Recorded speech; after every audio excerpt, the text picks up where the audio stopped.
What's going on, gang? I hope this finds everybody well. Today, I'm joined with Jack Robson, who is an old, I'd say he's not a war criminal, old friend from rugby. We're joining his gym, Full Life Fitness in Dursley. We've just done our all-in workout, which is very lucky to be in here.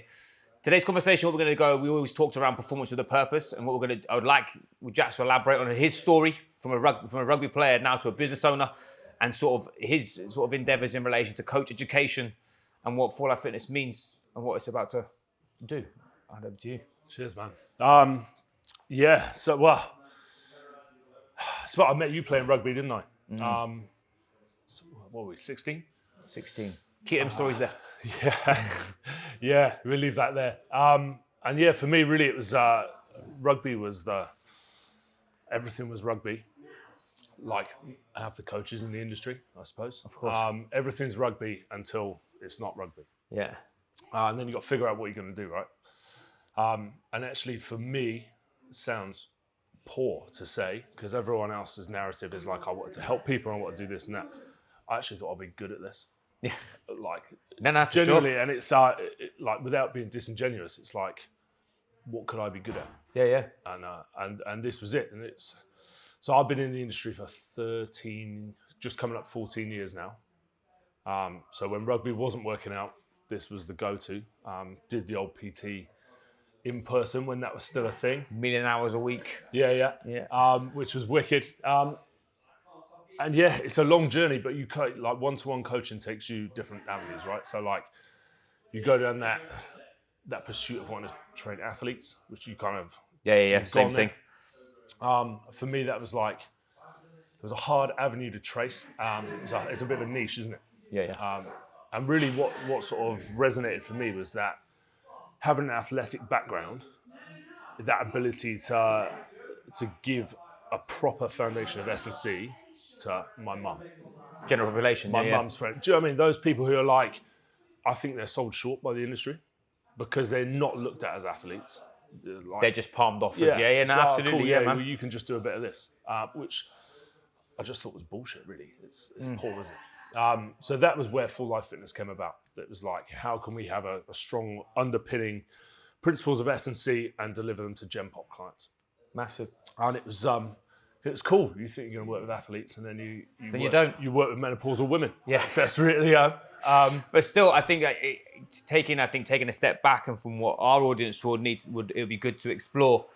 You were saying before around. It wasn't a case of you wanted to just help people. You knew you'd be good at it. I think it's a superpower, knowing what your superpower is. Yeah. And people, coaches especially, the amount of times we talk around with coaches having imposter syndrome, they have an inability to make decisions, they get overwhelmed, frustrated, they haven't got boundaries around their diaries, or the other way around, they don't know what direction to take. Yeah. If you just walk around in it, it's professional setup.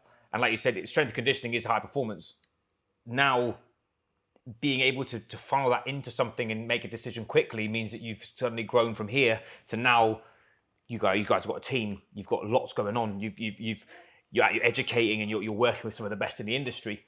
I think something that other coaches and professionals can take from that is actually knowing what you're not good at and just accepting what you know that you're good at and running as fucking hard as you possibly can with it, because that suddenly gives you legs, right? Mate, 100%. And it's like, for me, I've never had imposter syndrome as a coach, without sounding arrogant and all the rest of it. But especially now we're in this place, this is quite a sizable business. Yeah.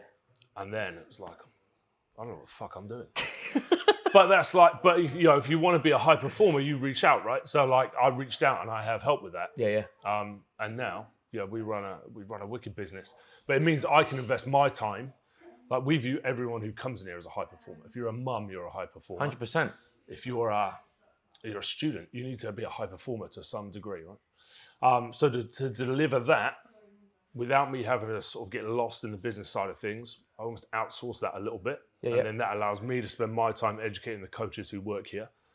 And it's like a view of how can I give them what I didn't have? Sure. So like, what would I have wanted when I was a 24-year-old PT trying to make my way in the industry? Yeah. It's like, you take staff, but then are they staff? It's almost, you treat them like a mentorship scheme. Yeah. Pay them, right? Sure. Best way to get high performance out of them.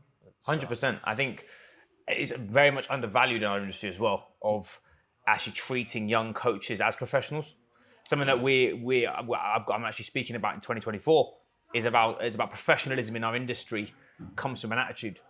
And it's an attitude towards principle-driven coaching. It's an attitude towards driving results with your clients. It's an attitude towards how you show up and the standards that you set for yourself.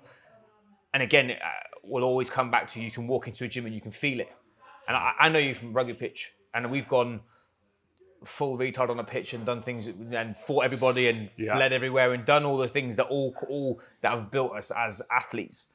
But as a leader and someone who's leading from the front, it'd be interesting to know your views on sort of what's Jack fighting for.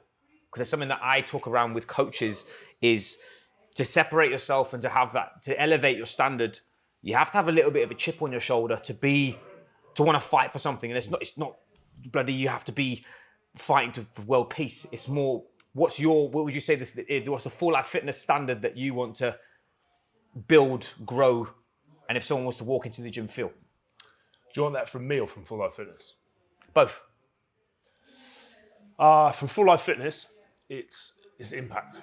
Nice. Purely impact. So, mate, it gets spoken about a lot, right? But like the state of the industry. Agreed, yeah. It's a hot topic. But you look around, this isn't a huge town, really. There's a lot of PT happens here. And for me, it's like you watch the standard of that. It's a million miles away from high performance. Yeah. So you just see people paying money for Substandard services, you isn't can it? call it what you want to call it. Not even but coaching. It's not coaching, right? No. So for us, it's like, well, how can we impact the lives of as many people in this area? We're not trying to turn this into a national online business. This is focused around where we are here. That's epic. But if we can take this local community and provide them with an opportunity to experience high performance coaching, that's all we're looking for. That's huge I think people can definitely resonate with that. I think looking on social media, you have to look at, you look at social media and I have to affect everybody in the world. Yeah. Whereas I think, again, a superpower of a small business is how can you affect 1,000 people? Yeah. If 1,000 people are all buying your service, you are dominating that big arena. Impact, right? And it's huge impact. And also, it's scalable for you. You have the opportunity to make that impact massive. It's not like if I affect 1 million people with a 37p program or 1,000 people and I change 1,000 lives. It comes down to the principles of yourself, right? Well, what's the knock-on effect of 1,000 people as well, right? Yeah. All of those people are connected to a mum, a dad, a husband, a wife, a son, a daughter. Sure. So, like, your reach is actually massive. Yeah. It's almost knowing where you can best place your reach. Yeah. And then, Christ, the impact you can have is huge. Massive. And for me, like, I'm not from Dursley. I just remember you and Ben Morgan playing at Dursley Rugby Club, and it was literally like, if you're not from there, because I was at Cinderford. Dursley was famous, mate. Famous pub. But from an area standpoint, the expectation for high performance is very low. Yeah. From a generational perspective. Yeah. Whereas I think now it's more accessible. And you come to somewhere like here, and the expectation is, I don't care what your background is. If you want to better yourself, we'll do it. Yeah. I think that's something that obviously both our businesses work on the same premise of, I'm not expecting you to be a professional athlete. I'm expecting you to care about yourself and want to better yourself. Yeah. And I think that's, again, I'm a huge superpower dude because I think a lot of people look into their voids of what they're not good at, or what they don't have, or what they can't get, or what they haven't got in their business, where yours is a case of, actually, I know what I'm fucking good at. I don't need to affect everybody. I need to affect the closest people to me really well.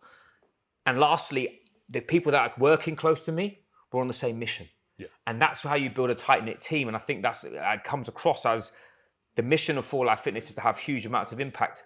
But then, as I said, what's the thing that Jack's fighting for? What's the big thing for you? For me, I'm very success driven. Not because I've seen success. Mm-hmm. When I was growing up, we didn't have too much money. My mum and dad actually did really well for themselves, and I watched that happen. Nice. And then I think I always watched that and thought, shit, what if I fuck that up? Do you know what I mean? No, agreed. That's a pressure, and it's like, it's not a fear of failing, but it's like, I need to build something.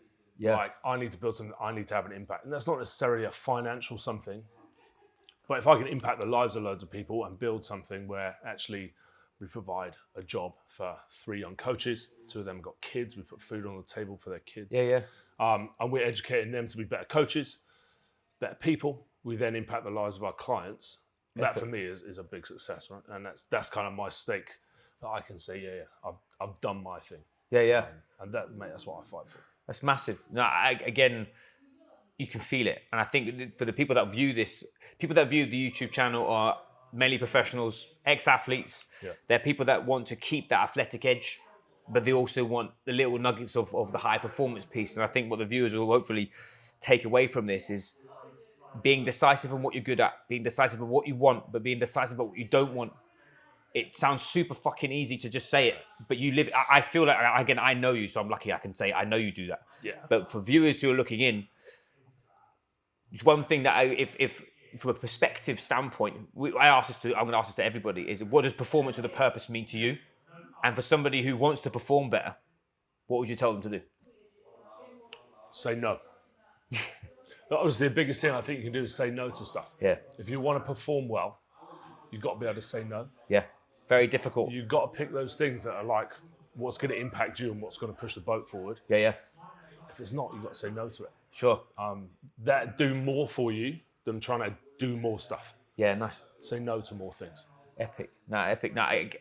It's a fucking, again, I keep saying superpower, but it's the only way I could describe it is that people don't like conflict. No, it's hard to say it's no, very right? difficult, man, because especially in a rugby team, is you person underneath you who's not pulling his fucking weight, you pull him up and you say, shut the fuck up and get on with it. Or the person above you's being a dickhead, especially in Jersey, you punch him in the face and tell him it.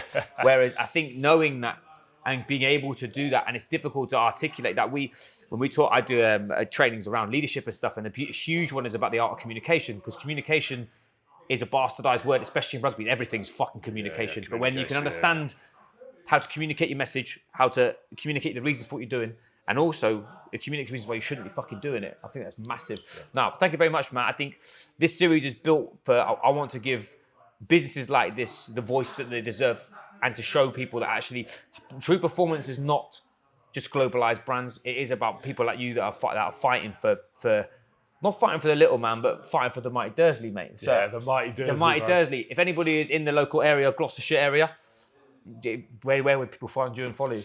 Fulllifefitness.co.uk, Instagram, Facebook, Full Life Fitness. You'll find us. There's links there. Jump into the DMs if you want to have a conversation. We'd love to have you. And their virtual tour is fucking nang, by the way. That was naughty boss. I love doing that. I literally built the whole session on it. Well, thank you very much, team.